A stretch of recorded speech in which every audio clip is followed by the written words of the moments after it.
Hello everyone. आज हम लोग पढ़ने वाले हैं क्लास 10th की भूगोल की बुक से चैप्टर नंबर 1 की पार्ट 3।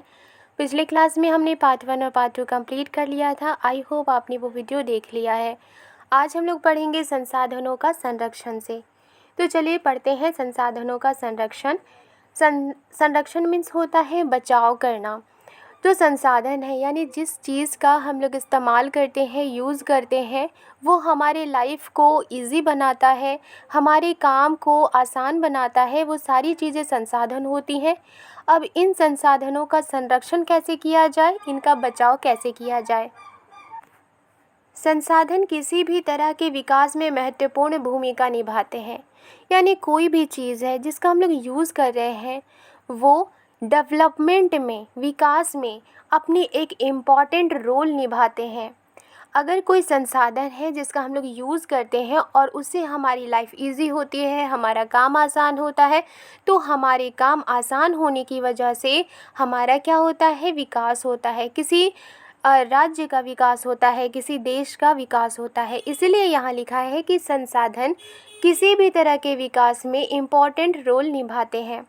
परंतु संसाधनों का विवेकहीन उपभोग और अति उपयोग के कारण कई सामाजिक, आर्थिक और पर्यावरणीय समस्याएं पैदा हो सकती हैं।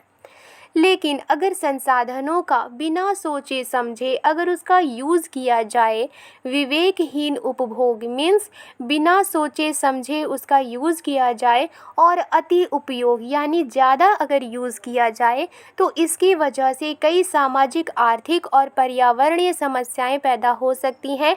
यानी समाज से जुड़ी हुई समस्याएं पैदा हो सकती हैं, आर्थिक समस्याएं पैदा हो सकती हैं। आर्थिक समस्याएं पैदा हो सकती हैं। आर्थिक समस्याएं मीन्स कि अगर किसी के पास पैसा है, कोई अगर रिच है, अमीर है, तो वो क्या करेगा कि वो संसाधन को ज़्यादा यूज़ करेगा और जो गरीब है उन्हें संसाधन नहीं मिलेगा और इसकी वजह से आर्थिक समस्याएं पैदा हो सकती हैं। और साथ ही साथ बिना सोचे समझे किसी संसाधन का ज़्यादा यूज़ करने से और उसका ज़्यादा इस्तेमाल करने से पर्यावरणीय समस्याएं भी पैदा हो सकती हैं, यानी पर्यावरण को नुकसान भी हो सकता है। इन समस्याओं से बचाव के लिए विभिन्न स्तरों पर संसाधनों का संरक्षण आवश्यक है और सामाजिक, आर्थिक और पर्यावरणीय समस्याएं पैदा ना हो और उनसे बचाव के लिए अलग अलग स्तरों पर, अलग अलग लेवल पर संसाधनों का संरक्षण यानी संसाधनों का बचाव ज़रूरी है। मैंने हाईलाइट कर दिया है नोट्स को। अगर आप चाहें तो आप अपने बुक में भी हाईलाइट कर सकते हैं, अंडरलाइन कर सकते हैं, जिससे कि आप अपने एग्ज़ाम की प्रिपरेशन के लिए आपके लिए आसान हो सके। आगे लिखा है, भूतकाल से ही संसाधनों का संरक्षण बहुत से नेताओं और चिंतकों के लिए चिंता का विषय रहा है। भूतकाल मीन्स यानी बहुत पहले से ही, बहुत पहले समय से ही संसाधनों का संरक्षण यानी संसाधनों का, रिसोर्सेज का बचाव बहुत से नेताओं और चिंतकों, नेताओं जितने कुछ नेता हैं जो ये सोचते हैं कि हमारा संसाधन का संरक्षण हो, संसाधनों का बचाव हो, और चिंतकों यानी कि ये चिंतक किसे कहा गया है, वो लोग जो पर्यावरण के लिए सजग हैं, जो एनवायरनमेंट को बचाना चाहते हैं। तो ऐसे लोग सोचते हैं, चिंता करते हैं कि इन्वायरमेंट को किस तरह से बचाया जाए, तो ऐसे लोगों को चिंतक कहा जाता है। तो बहुत से नेता और चिंतकों के लिए चिंता का विषय रहा है, यानी कि वो ये सोचते हैं कि किस तरह से हम अपने पर्यावरण को बचाएं, किस तरह से हम अपने संसाधनों का बचाव करें। उदाहरणार्थ गांधी जी ने संसाधनों के संरक्षण पर अपनी चिंता इन शब्दों में व्यक्त की है। एग्जाम्पल के लिए अगर गांधी जी के बारे में बात करें तो उन्होंने संसाधनों के बचाव पर अपनी चिंता इन शब्दों में उन्होंने व्यक्त किया है। उन्होंने क्या कहा? उन्होंने कहा, हमारे पास हर व्यक्ति की आवश्यकता पूर्ति के लिए बहुत कुछ है, यानी कि हमारे पास इतना संसाधन है और बहुत सारे संसाधन हैं जिससे कि हर एक इंसान की, हर एक व्यक्ति की ज़रूरत को पूरा किया जा सके। लेकिन किसी के लालच की संतुष्टि के लिए नहीं। लेकिन जो संसाधन हमारे पास है वो किसी के लालच को सेटिस्फाइड करने के लिए, लालच को संतुष्टि के लिए नहीं है। अर्थात हमारे पास पेट भरने के लिए बहुत है लेकिन पेटी भरने के लिए नहीं। यानी गांधी जी के कहने का मतलब ये था कि हम अपने पेट को भरने के लिए, हमारे पास इतने सारे संसाधन हैं और हम उससे अपना पेट भी भर सकते हैं, लेकिन हमारे पास जो संसाधन है उससे हमें पेटी भरने के लिए वो नहीं है। पेटी मीन्स यानी कि जो लोग होते हैं, कुछ ऐसे लोग होते हैं, लालची होते हैं कि वो सोचते हैं कि जो संसाधन है वो सिर्फ वही इस्तेमाल करे और उसकी वजह से जो पैसे आएंगे उससे वो अपनी जेब भरे, जो पैसे आएंगे उससे वो अमीर हो। लेकिन इसीलिए गांधी जी ने कहा कि हमारे पास संसाधन इतने हैं जिससे कि हर एक इंसान का पेट भरा जा सके, लेकिन जो संसाधन है वो किसी की पेटी भरने के लिए नहीं है। उनके अनुसार विश्व स्तर पर संसाधन ह्रास के लिए, ह्रास मतलब कमी के लिए, तो गांधी जी के अकॉर्डिंग विश्व स्तर पर यानी कि जो ग्लोबल लेवल पर जो संसाधन है उसकी कमी के लिए लालची और स्वार्थी व्यक्ति तथा आधुनिक प्रौद्योगिकी की शोषणात्मक प्रवृत्ति जिम्मेदार है। तो गांधी जी के अकॉर्डिंग क्या है कि संसाधन में कमी कब होती है? उनके अकॉर्डिंग जो लालची लोग होते हैं, स्वार्थी व्यक्ति यानी जो सेल्फिश लोग होते हैं, और आधुनिक प्रौद्योगिकी और आज की जो मॉडर्न टेक्नोलॉजी है उसकी वजह से संसाधन का शोषण हो रहा है, उसका ज़्यादा इस्तेमाल किया जा रहा है। और यही चीज़ यानी कि जो लालची लोग हैं, स्वार्थी व्यक्ति हैं और आधुनिक प्रौद्योगिकी है, वही जिम्मेदार है हमारे संसाधन की ह्रास के लिए, हमारे संसाधन की कमी के लिए। तो ये जो पॉइंट है आप इसे नोट कर लीजिएगा। अगर क्वेश्चन आए कि संसाधन की ह्रास के लिए कौन जिम्मेदार है, तो आप लिख सकते हैं कि लालची और स्वार्थी व्यक्ति और आधुनिक प्रौद्योगिकी। वे अत्यधिक उत्पादन के विरुद्ध थे और इसके स्थान पर अधिक बड़े जन समुदाय द्वारा उत्पादन के पक्षधर थे। गांधी जी ज़्यादा प्रोडक्शन के विरुद्ध थे। वो नहीं चाहते थे कि मशीन का ज़्यादा यूज़ हो, मॉडर्न टेक्नोलॉजी का ज़्यादा यूज़ हो।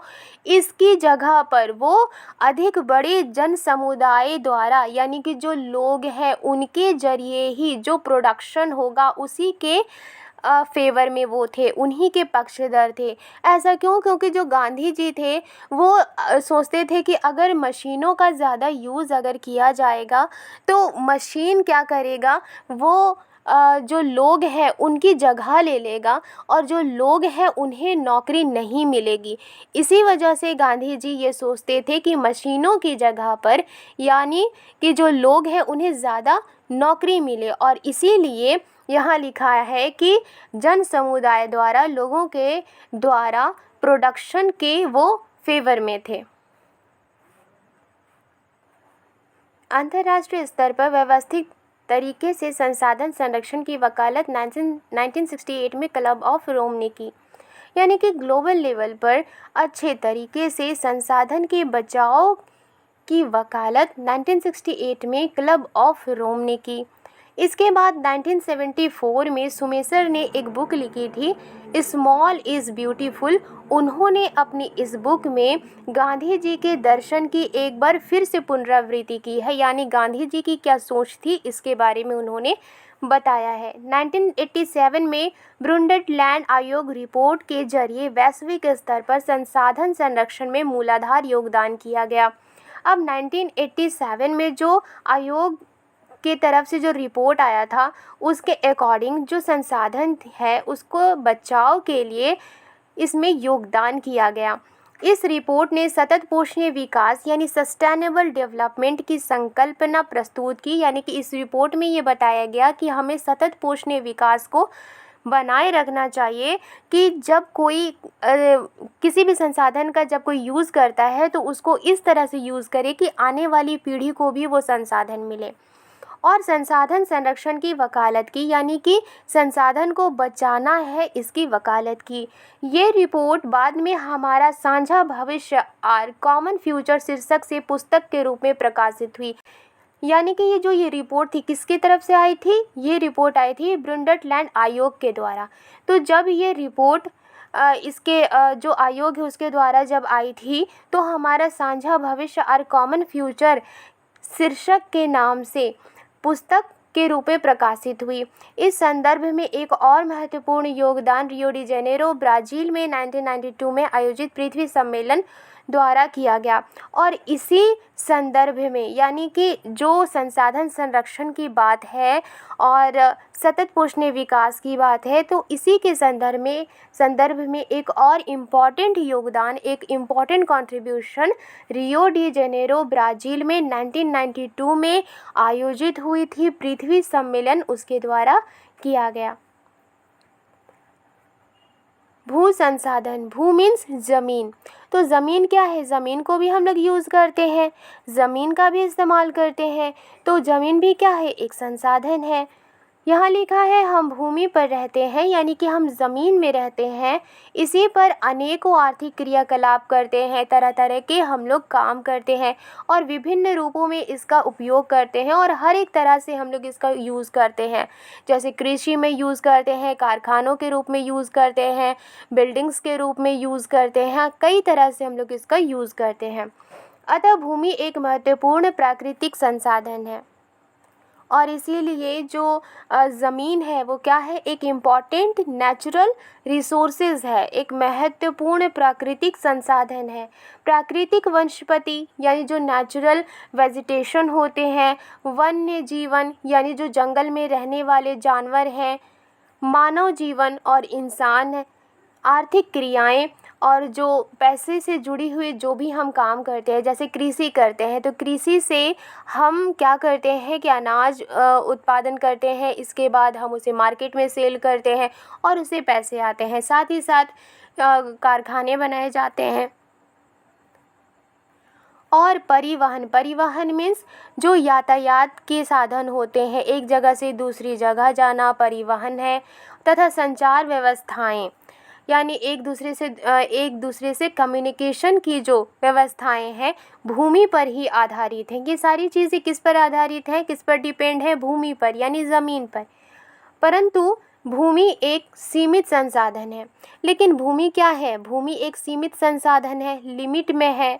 इसलिए उपलब्ध भूमि का विभिन्न उद्देश्यों के लिए उपयोग सावधानी और योजनाबद्ध तरीके से होना चाहिए। और चूँकि जो ज़मीन है वो लिमिट में है, इसीलिए जो भी ज़मीन अवेलेबल है, उपलब्ध है, तो उसी भूमि का अलग अलग उद्देश्यों के लिए, यानी जो हमारा काम होता है, क्रियाकलाप होता है, अलग अलग उद्देश्य होते हैं कि हम भूमि को किस लिए यूज़ कर रहे हैं, उन सभी विभिन्न उद्देश्यों के लिए उपयोग सावधानी पूर्वक करना चाहिए और योजनाबद्ध तरीके से करना चाहिए। यानी एक प्लानिंग के थ्रू, योजना के थ्रू उस भूमि का यूज़ करना चाहिए। भारत में भूमि पर विभिन्न प्रकार की भू आकृतियाँ जैसे पर्वत, पठार, मैदान और द्वीप पाए जाते हैं। भारत एक ऐसा देश है जहाँ पर पर्वत भी है, पठार भी है, मैदान भी है, द्वीप भी है।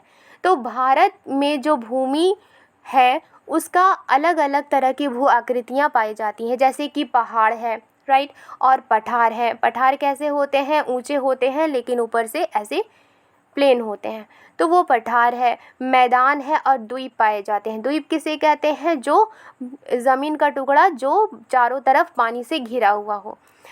लगभग 43% भू क्षेत्र मैदान है, यानी कि जो हमारा देश है वहाँ पर 43% भू क्षेत्र मैदान है। जो ज़मीन है वो मैदान है, जो कृषि और उद्योग के विकास के लिए सुविधाजनक है। यानी कि जो 43% जो ज़मीन है हमारे देश में वो मैदान है, और इस मैदान का यूज़ किस में किया जाता है? कृषि में किया जाता है, खेती बाड़ी में किया जाता है, उद्योग के विकास के लिए सुविधाजनक है, यानी कल कारखाने बनाना, राइट, इसके लिए वो सुटेबल है। पर्वत यानी माउंटेन, पहाड़ पूरे भू क्षेत्र के 30% भाग पर विस्तृत हैं। यानी हमारे देश के 30% भाग पर क्या है? माउंटेन है। वे कुछ बारहमासी नदियों के प्रवाह को सुनिश्चित करते हैं। और ये जो पहाड़ है इसमें से क्या निकलती हैं, नदियाँ निकलती हैं। तो बारहमासी जो नदियाँ हैं वो इन्हीं पहाड़ों से निकलती है। पर्यटन विकास के लिए अनुकूल परिस्थितियाँ प्रदान करता है। और जहाँ माउंटेन है वहाँ पर क्या है, पर्यटक जाते हैं, टूरिस्ट जाते हैं। और इसी के लिए जो पर्यटन विकास है इसके लिए अनुकूल परिस्थितियाँ प्रदान करता है। यानी माउंटेन में जंगल भी होते हैं, झरने भी होते हैं, जिससे कि पर्यटक जाते हैं घूमने के लिए। और पारिस्थितिकी के लिए महत्वपूर्ण है। यानी जो माउंटेन है वहाँ पर क्या है कि जानवर भी पाए जाते हैं और कई तरह के क्रियाकलाप है इसमें, ये पारिस्थितिकी के लिए इम्पॉर्टेंट है। देश के क्षेत्रफल का लगभग 27% हिस्सा पठारी क्षेत्र है। अब जो हमारा देश है उसमें 27% जो हिस्सा है वो पठारी क्षेत्र है, यानी ज़मीन से ऊंचा है लेकिन ऊपर से इस तरह से है, प्लेन है। तो इस क्षेत्र में खनिजों, जीवाश्म ईंधन और वनों का अपार संचय कोष है। और जो हमारे देश का पठारी क्षेत्र है, हमारे देश का पठार है, उसमें खनिज पाए जाते हैं, मिनरल पाए जाते हैं, जीवाश्म ईंधन पाए जाते हैं। यानी कि जो ईंधन जिसका हम लोग यूज़ करते हैं वो अपने रेगुलर अपने लाइफ को इजी बनाने के लिए जो ईंधन यूज़ करते हैं खाना बनाने के लिए, जैसे कि कोयला का इस्तेमाल हो गया या फिर जो हम लोग गैस इस्तेमाल करते हैं, वो सारी चीज़ें क्या है, इन्हीं पठारी क्षेत्रों से मिलती हैं। और वनों का अपार संचय कोष है और इसी पठारी क्षेत्रों में जंगल भी पाए जाते हैं। यहाँ पर आप देख सकते हैं कि यहाँ पर एक डायग्राम बनी हुई है जिसमें हमें ये बताया गया है कि ये जो ब्लू कलर है वो क्या है, मैदान है। और हमारे देश का 43% क्या है, मैदान है। और हमारे देश का पर्वत कितना परसेंट है, 30% में फैला हुआ है। और हमारे देश की ज़मीन में पठार कितने परसेंट में फैला हुआ है, 27% में फैला हुआ है। अब पढ़ेंगे भू उपयोग, यानी कि जो ज़मीन है उसका किस किस तरह से यूज़ किया जाता है, इस्तेमाल किया जाता है। भू संसाधनों का उपयोग निम्नलिखित उद्देश्यों से किया जाता है। यानी जो ज़मीन है, जो ज़मीन रिसोर्स है, उसका यूज़ अलग अलग उद्देश्यों के लिए किया जाता है। पहला है वन के लिए, यानी जंगलों के लिए। दूसरा क्या है, कृषि के लिए अनुपलब्ध भूमि, यानी कि जहाँ पर कृषि ना हो तो वहाँ पर क्या किया जाता है। पहला है कि बंजर हो सकती है वो ज़मीन, और कृषि के लिए अयोग्य भूमि हो सकती है, वहाँ खेती बाड़ी नहीं हो सकती। दूसरा है गैर कृषि प्रयोजनों में लगाई गई भूमि, यानी कि जहाँ पर कृषि ना हो तो वहाँ पर क्या किया जा सकता है, इमारत बनाई जाती हैं, सड़कें बनाई जाती हैं, उद्योग लगाई जाती हैं, यानी कारखाने बनाए जाते हैं, इंडस्ट्री बनाई जाती है। प्रतिभूमि, प्रतिभूमि मीन्स जो भूमि बेकार हो। इसके अलावा दूसरे जो कृषि के लिए अयोग्य भूमि है उनमें क्या किया जाता है, स्थायी चरागाहें, यानी कि वहाँ पर जो घास वास है तो उसमें अपने जानवरों को लोग अपने जानवरों को चराते हैं।